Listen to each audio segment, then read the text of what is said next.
Hi everyone, this is Abel. Welcome back to my channel. Today I'm bringing you a list of books that have recently catched my attention and that I'm hopefully going to read really soon. A bunch of reviews, reading updates. This is going to be fun. Let's get ready. But before we start, remember that if you enjoy science fiction and fantasy books, this is the perfect place for you. So if you want to see more videos like this, please consider subscribing, leave a like, share this video. Thank you.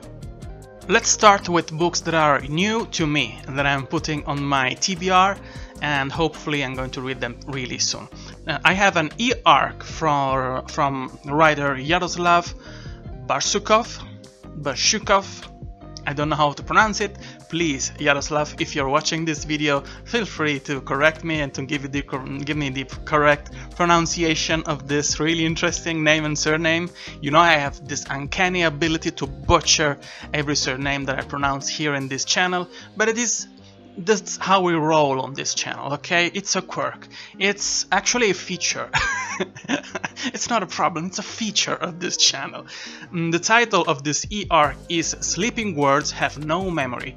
And the description for this is really vague, perhaps intentionally really vague, and I'm not sure exactly if this is fantasy, science fiction, science fantasy. You'll see why. This one comes out on November 12, 2024, and it says that this is a journey through a world where the extraordinary becomes the ordinary, and when past and present intertwine, and it is thought-provoking. It says that this is an exploration about how past influences the present and the future, and how it influences our decision-making processes as people. So there's no mention about characters, there's no mention about the context, and this makes it really interesting for me because I'm really curious about to see how those themes about past and decision-making processes will be actually shown and utilized in the narration of the book.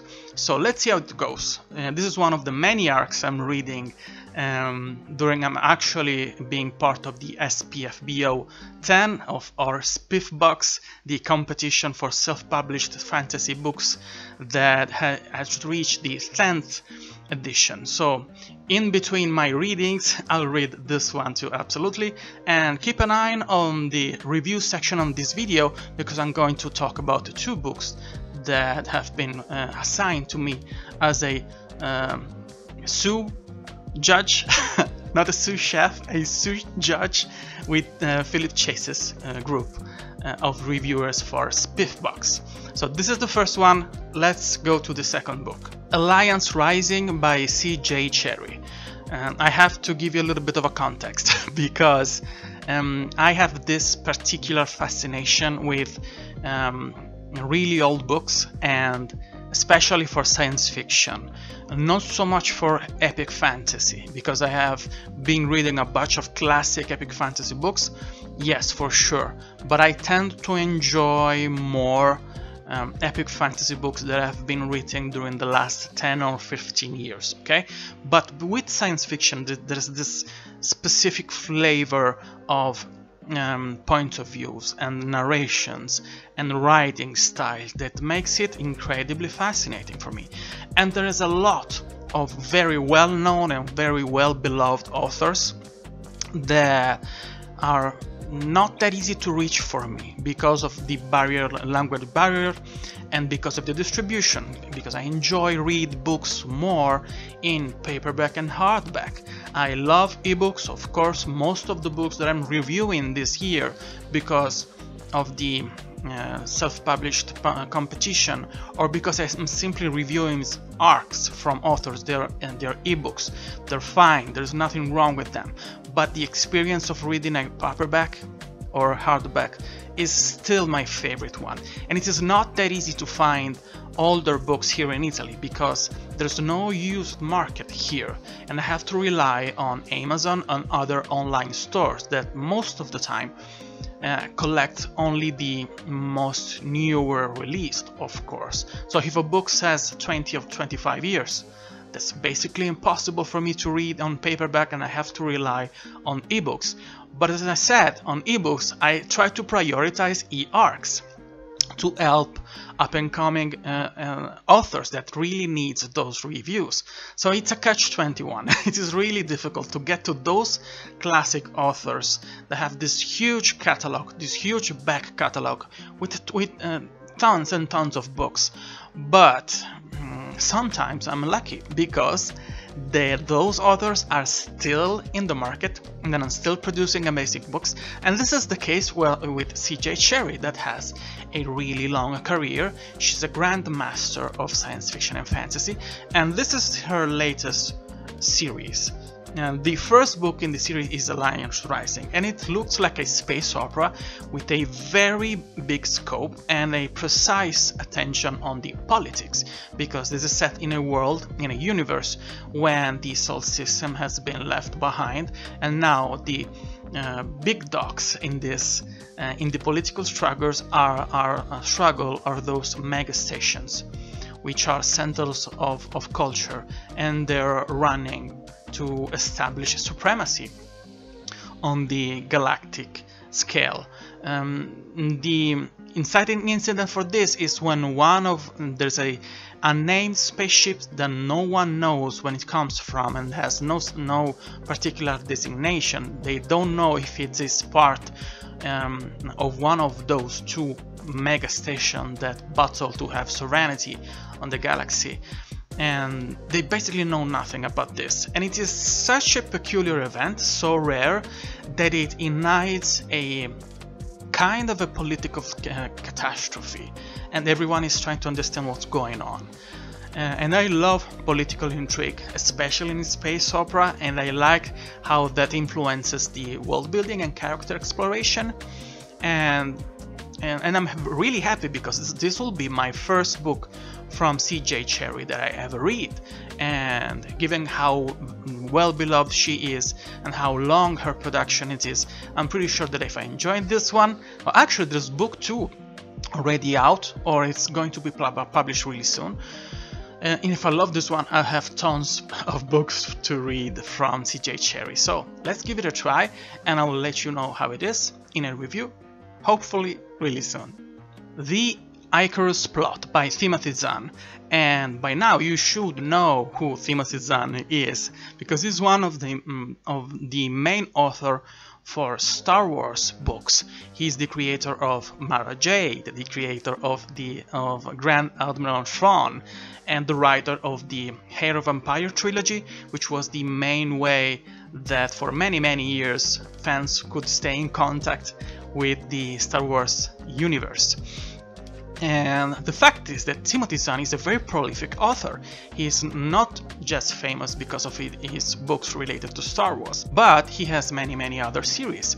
And the one I'm talking about today is the Icarus plot, of course. This is about a former bounty hunter that has become an explorer. They call it here a trailblazer explorer for new worlds.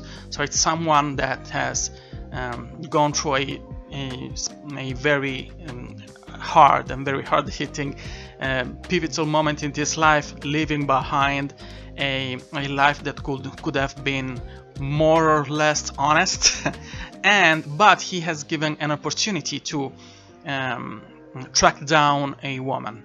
This is a work for hire, it's going to be dangerous, and the synopsis says that this suddenly turns in a way to give him a chance to exert revenge. So I'm really curious of how does that works, and I like Zahn's writing style. I have read Heir to the Empire, the first book in his Tron trilogy, that very famous trilogy that I am so much attached to because that's a way for me to hope for the future of Star Wars, that it is in a very daring position today. That's a controversial plot. Yeah, a really controversial topic. So yeah, Timothy Zahn is a great author. I like his writing style. I like the way he delivers really easily huge plots and a lot of information.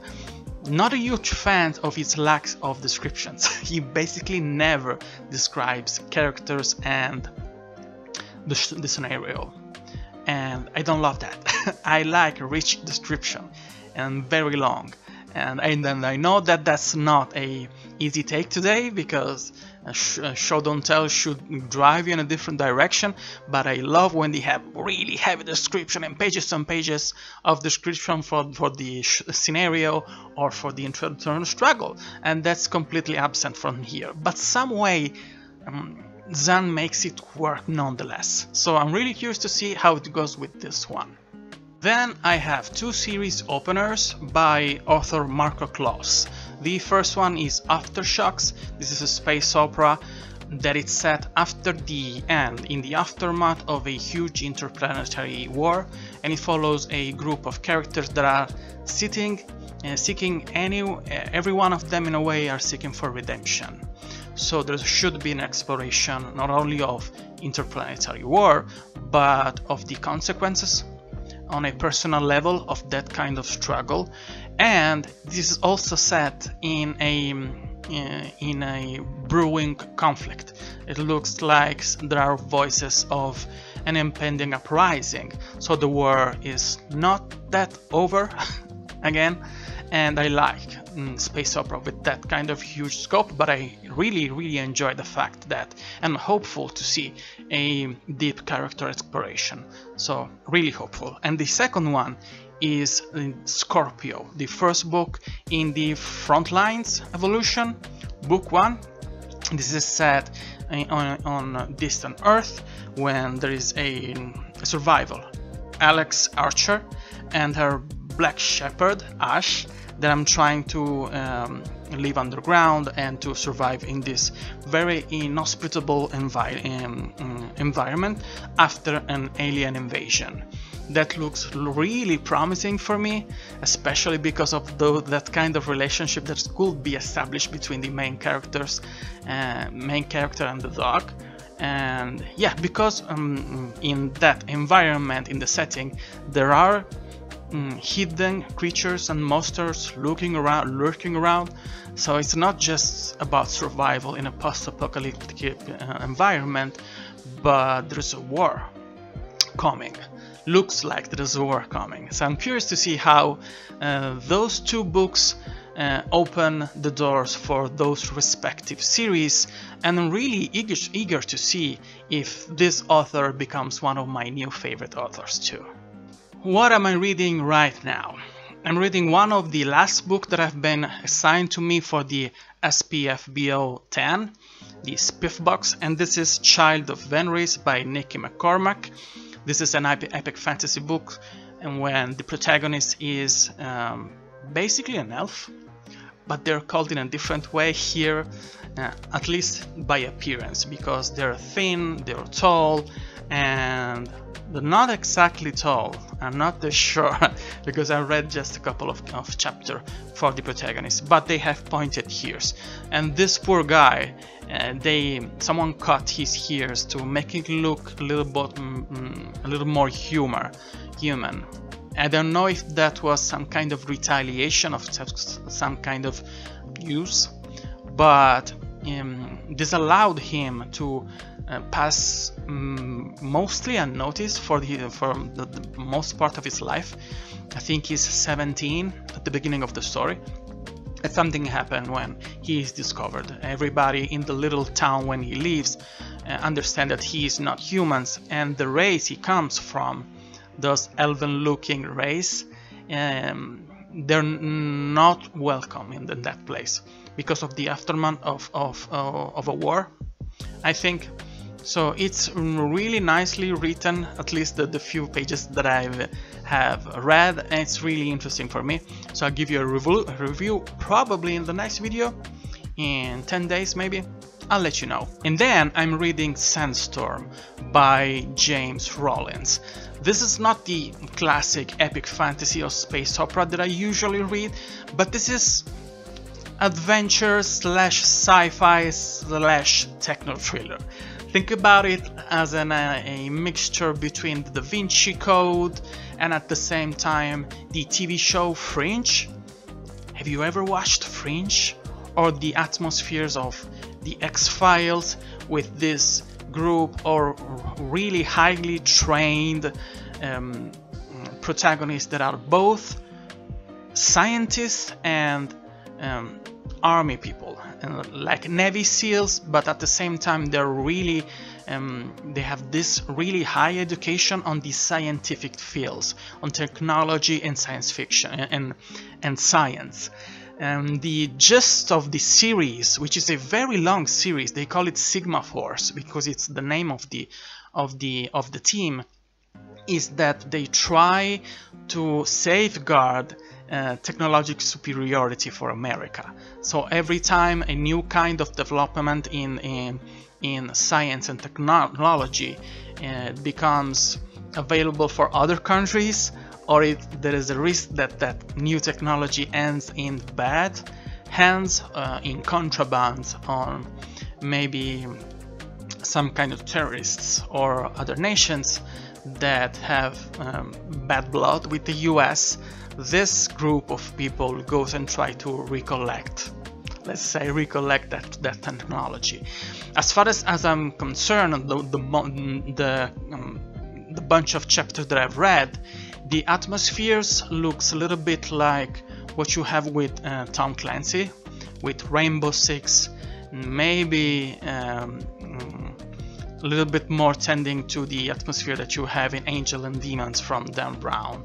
So you have this group of really highly trained people with a little bit of banter, the books flows really smoothly, but at the same time you have those interesting concepts with weird technologies and weird atmospheres, and a lot of tension and a lot of action.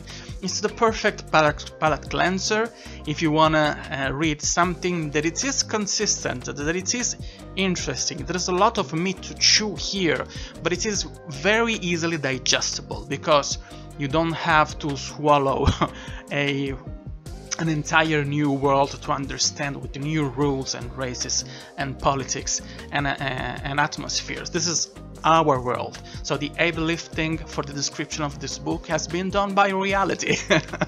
But we have all of those interesting concepts that take the atmosphere and the story in another direction and makes it a little bit more interesting than simply today's conflicts and reality. There is a lot of escapism in that kind of books too. So the series is really long, and if I enjoyed this one, I will have a lot to read, of course, and I'll let you know maybe in the next video. Reviews. The first one is When Shadows Fall by Lindy Enns, or Enns. I'm sorry, I still don't know how to correctly pronounce it. This is one of the books that has been assigned for the SPFBOX. And this is a peculiar book, first of all because it is not that easy to frame it or put it in a specific box of the SFF broader genre. It could look a little bit of a post-apocalyptic story and at the same time a fantasy that has maybe a gas lamp aesthetic or steampunk, but not exactly. And the problem is in this kind of approach, which is highly original and really interesting, is that there is a lot of heavy lifting to do to assign to the book a specific aesthetic and particular vibes. At least that's a problem for me, because the way I experience book is that way. I need to understand the aesthetics of it. I am a highly visual person because I come from a background of graphic design, and before of that I had a classic training with painting and drawing. Okay, I'm an artist. I'm we say in Italy a master which is a professor, kind of you can call it a professor in the US for classic design with pencils and with oil painting and with restoring all paintings. Okay, so my mind works that way, and it got worse when I approached Photoshop and photo manipulation software. So I need to have a general idea of the aesthetics of a story, and then I need the author to give me the peculiarities to make me understand how their book is different from all the others. So take for example Brenda Sanderson. That's epic fantasy, and you understand that you have knights and princesses, and especially for the Stormlight archives, and lush gowns and armors and horses and all of that classic aesthetics. But then you see Rorschach, that it is completely different from what we usually see in epic fantasy, especially if you compare it to medieval fantasy, and you understand that that world is a little bit more close to an industrial revolution. So you tweak your expectation and you see the vibes are a little bit different. In this one, in When Shadows Fall, it begins looking and sounding like medieval fantasy. Then you see there's machinery working, and the author gives you a little bit of exposition to understand how those machine workings. But there is not a lot of description, so it left me staying and floating in this sea of uncertainty for the aesthetics of the book for a good chunk of the book, maybe for the first act. And the story was interesting though, so you can think about all of this huge and long-winded introduction as a very big pet peeve that maybe many other people will completely dismiss and will be absolutely a non-important and a known problem for most of them. So yeah, it was a little bit jarring for me, let's say, in that way. The mechanics of the world come into place when you see that the protagonist, her family, and the small place when they live in are in a very difficult position because they've been conquered by the Lord. They call him the Lord, which is this conqueror that put them in a very difficult position, because at night, every time the sun goes out, the world is completely flooded by monsters, and they don't know exactly what those monsters are. They simply know that they have to close themselves, lock themselves inside the house, and they'll be safe. Everybody that goes outside during night, they never come back. And once in a while, those monsters, they break in and they kidnap someone from that small place, especially if they did something wrong and they have been judged wrongly and they have been convicted by that lord. And the protagonist has lost her father because of that, and she's going through a very rough time because they have what looks like panic attacks because of that really hard and shocking moment when she lost her father, and she lives in this constant state of fear because of that, which is really well described. That kind of problem, who has gone through panic attacks knows how difficult it can be to understand the inner workings of that, because they can vary so much, they can be so different for each and every one that goes through that. But I think that they have been nicely described here. The particular kind of panic attacks and PTSD that are really deeply connected in this story that the protagonist goes through are vividly described, and because they have long-lasting consequences on the way she thinks, on the way she acts too. And the inciting incident, of course, is when you see in the description of the books, is when the protagonist's sister goes missing. She doesn't go missing. She has been kidnapped from those creatures, and you see that at the beginning of the story that there are hints, there are clues to understand that maybe there's a way to find those people again, that maybe they're not dead, they're not lost forever, maybe there's a way to take them back. And against the wishes of her mother and of the rest of the place, on the people that lives in this small place, when she leaves, she goes away and she tries to find her sisters again. I will say that the story flows really well. It goes from set to set and from key moment to key moment in a very smooth way. I would have loved a little bit more of description to set the stage and to make the atmosphere and the vibes stronger, because sometimes it looks like a young adult book and at the same time even a middle grade book, because it is really tame and it is really clean, and I like that. But at the same time you have to set expectation for your readers in a more specific way to understand how dramatic it can be and how hard it will go on the development of the story, or how gory it could be, which you don't know and I don't appreciate that much. But this one was, as I said at the beginning, hard to frame, because I didn't understand exactly for what kind of audience it was going to go for. I like the protagonist because she goes in a very nice character arcs. She goes from this really troubled, really sheltered, and really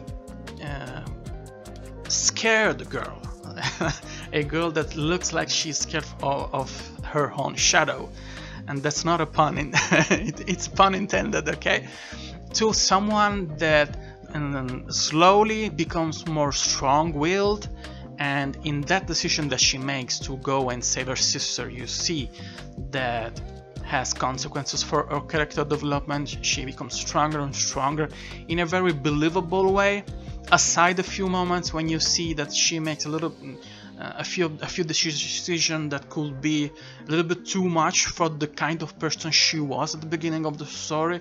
But generally it's really believable, and all the other characters are very well described. Keep in mind, this is a short book, it's around 350 pages I think, so there's not a lot of space to make deep character exploration, but what we got here is well done. And I think that the resolution on a thematic level works really well. Even if not everything of the story is resolved, I think this is the beginning of a series, but the main conflict of the novel finished here, it's concluded here.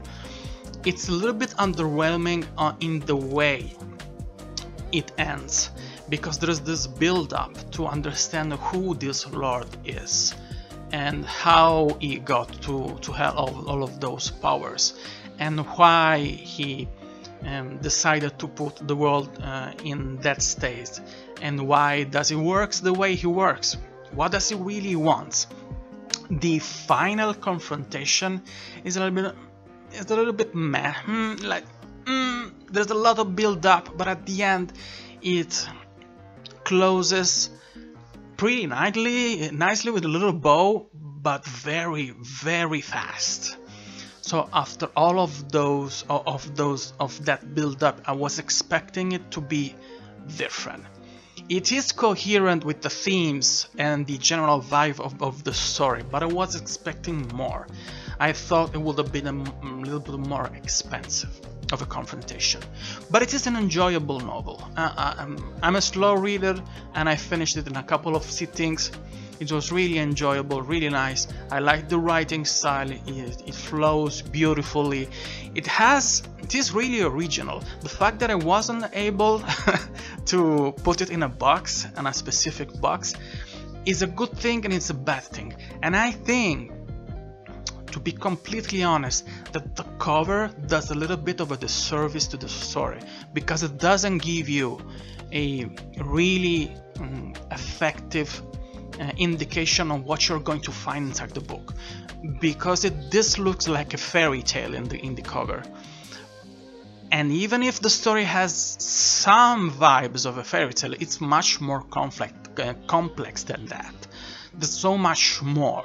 So yeah, even if it's a little bit misleading, the story is compelling. I would have liked it to be maybe a little bit more, a little bit longer, a little bit deeper, and I didn't love the resolution, even if I can appreciate and understand maybe why the author decided to go that way, but it is an enjoyable book.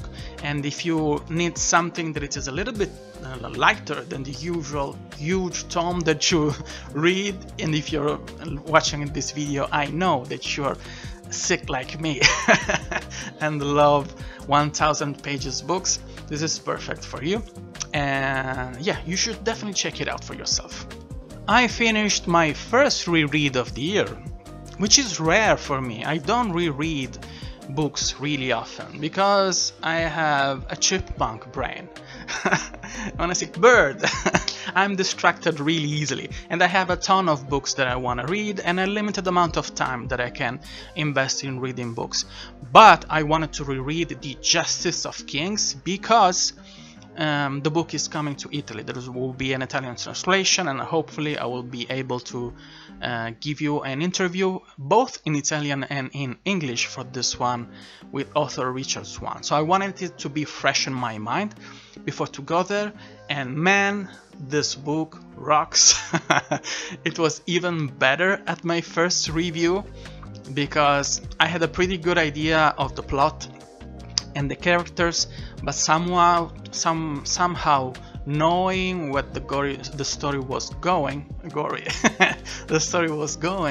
I enjoyed it in a really different way because I could appreciate it, the foreshadowing and the voice and the inner workings of the narrator's mind, Helena. And yeah, I remember that the first time that I approached the book, I was surprised of the way the story is framed, because even if the protagonist is this figure, this justice, someone who is judge and executor at the same time, he's the protagonist, but he's not the main point of view. The main point of view is from her assistant, his assistant, Helena. And I loved Helena even more. I liked it the first time that I read the book, but I loved her here. Especially because when she's telling the story, she's an older woman, she's wise, and she looks at the story she's telling sometimes with an inherent sadness, but she's accepted what happened. And it is a really effective way to convey that everything that is happening in that moment has to be recontextualized at the end of the story, because what you know at the end of the story, the narration takes you by the hand and slowly pulls you in this very dark story, in this very difficult political struggle and cultural moment when everything is changing and shifting, and the world is becoming something completely different. I love the characters, I love Bressinger, I loved Von Wald, I loved Elena, and I really enjoyed the amount of romance that we have in this really dark fantasy story, because it perfectly captures the vibes and the feelings of your first crush, when you fall really hard with someone that you think that you will love forever, that you will build a family with them, that will be happy forever, and then your expectations are suddenly crushed because life is like that. And I know many people, even in my family, that have been lucky. The first person they've been falling in love, they're being married together for 40 years. It happens, but most of the times it's not like that. And I loved the way it is described here, and how the characters of Elena progresses in this story. So yeah, that's a bit of a spoilers, I'm sorry. But the novel is amazing. Of course you have read The Justice of Kings, and if you haven't read it, what you're waiting for. Another book that I have read and that I'll be judging in my batch for the SPFBO is Order of the Shadow Dragon by Stephen McKinnon. And this is the first book that I read from this author. I've been following him for a couple of years.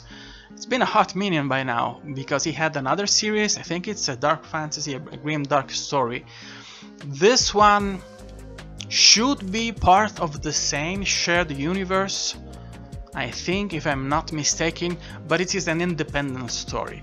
And it is about the main character Adrian and other two characters that Dante and Diaz, yeah, this trio that goes through the story, that are really different. And the main setting is that the gist of the story is that Hadrian is part of this Order of the Shadow Dragon, that it is both respected and at the same time frowned upon.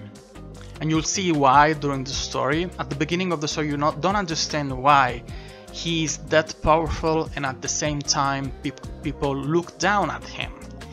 And there's a really complex but really well delivered world building when you see there are different orders and different kind of warriors and protectors of that nations. Some of them are really loved by the people because they look at them like heroes, and some of them, like Hadrian, they're weirdos. Basically, people don't understand them. Many of them made really rude jokes about them, and many others, they fear those members of the Order of the Shadow Dragon. At the beginning of the story, Adrian's boss he sent him to explore a place that has been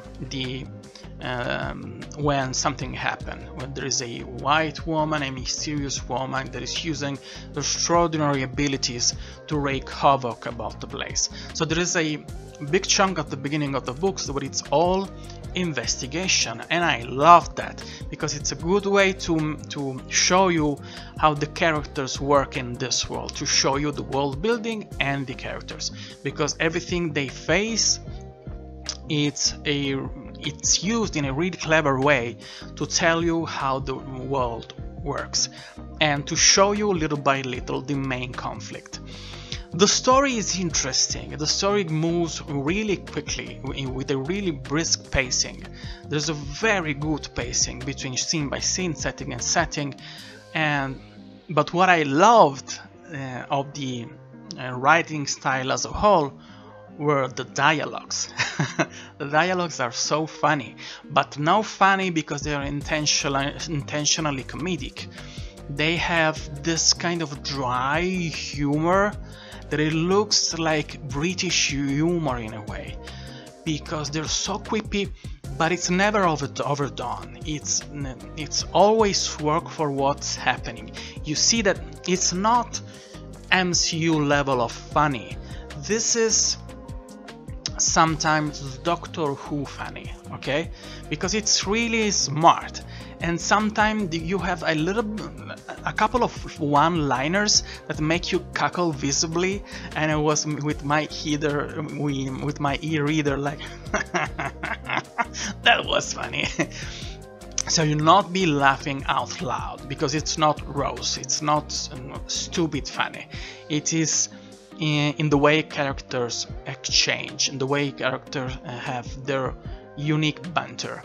And it's not overdone because, as I told you, this is a classic fantasy stories with a classic array of monster, really dark, really shady stuff, but with an interesting conflict that has its resolution at the end and leaves the sky literally opening with the rest of the conflict for the rest of the series. So if you're searching for something that gives you a nice balance between epic fantasy, a little bit of dark fantasy, actually the prologue is really spooky. It is dark, man, and it is dark, and with interesting and funny characters and really good dialogues, this is perfect for you.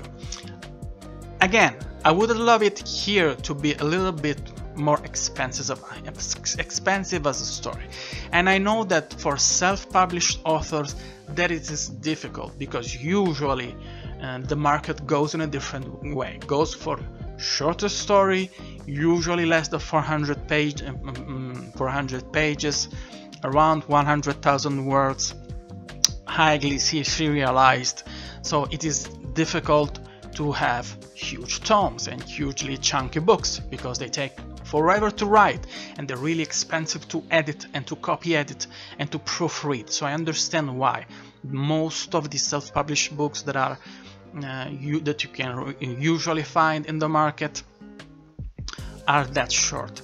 And I have been there, because you may or may not know, I am a self-published author in Italy, and I understand how difficult it can be to make it sustainable and to make this passion, to turn it in a profession, and to turn your idea in actual books, in something solid that people will be able to consume. But in this case, I think that the book would have benefit in a more chunky second act, when the most of the story and the world building and the setting were actually developing, and the personal relationship with the characters are put on center stage. I would love it to be a little more developed there. But it doesn't mean that the book is not enjoyable. This is really enjoyable. This is really fun. It has excellent pacing. 100 pages more, it would have been one of my favorite of 2024. As it is a very good book that's absolutely recommended to you, and you should absolutely check it out. And lastly, I have read a collection of super short story by Leigh Bardugo, which is The Life of Saints. If you know her Grishaverse, this is incredibly fun and really sad and really dark, because it's like a sacred text. Because you know, in the world building of that series, there are saints, actually, and here you have a couple of pages for each and every one of the main saints of that world, and every one of them is someone that made something really important, really generous, that helped the people of that world, and that was brutalized and killed in an horrible way, as it happens for saints. But there is an underlying current of really dark humor there that makes it really endearing, and you will see that all of those stories are cautionary tales. They're there to teach people of that place, of the Grishaverse, of those places, of those nations, a lesson, to teach them something important. But a few of them are so tragic and at the same time so funny that you cannot refrain from being there cackling, even if they end up having incredibly dark end of their life. So if you know the Grishaverse, if you know Six of Crows and Shadow and Bones and the last duology that I don't remember the name, this will be incredibly fun. If you haven't read anything from the rest of the series, don't do that, because there are spoilers here, okay? But if you love the Grishaverse, this one is perfect for you. That's all I've got for you today. Thank you for being here, for being part of this small but really cozy and really special community that it is slowly but steadily growing. Thank you for being part for being followers and subscribers of this channel. And of course, if you want to see more videos like this, if you enjoy science fiction and fantasy books, consider subscribing, leave a like, share this video. If you want to see more right now, you have more videos right here, right now. Thank you again for being here. And if you want to read my written reviews, because I transcribe what I say here on YouTube in a readable format, you will see all of my reviews on the SFF Insiders website. and where there is a ton of other reviews from other authors and reviewers. It's a special place if you want to know more and if you want in-depth analysis of books. And of course, if you want to have daily updates about what I read, you can follow me on Instagram and on X. Thank you again for being here. I'll see you in the next video.